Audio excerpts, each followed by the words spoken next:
யா நான் தான் உங்க தாய் கழுவி வந்திருக்கேன். லாலா லாலா. என்னலே பாட்டு வரேன்னு பார்த்தீங்களா? இல்லைலே, நம்ம வண்டலூர்ல இருக்கிற லாலா லேண்டுக்கு போயிட்டு வந்தேன். அம்பூட்டு முட்டாயின்னு நினைச்சா 40,000 சதுர அடியில முழுக்க முழுக்க பலூனை ஊதி வச்சிருக்காக. முக்கியமா 25 அடியில ஒரு ராட்சச சறுக்கு மிட்டாய் இருக்கு.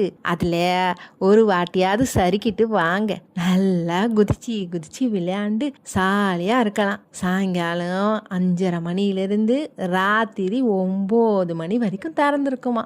ஏக இன்னும் 1 மாசம் மட்டும்தான் இருக்குமா. கட்டாயம் உங்க பொண்டு பிள்ளைகளை போட்டுட்டு போயிட்டு வாக, நல்லா என்ஜாய் பண்ணுவாங்க. எங்க சேனல் உங்களுக்கு பிடிச்சிருந்தா லைக் பண்ணுங்க, ஷேர் பண்ணுங்க, சப்ஸ்கிரைப் பண்ணிடுங்க. அம்புட்டு தான் சொல்லிவிட்டு போங்க.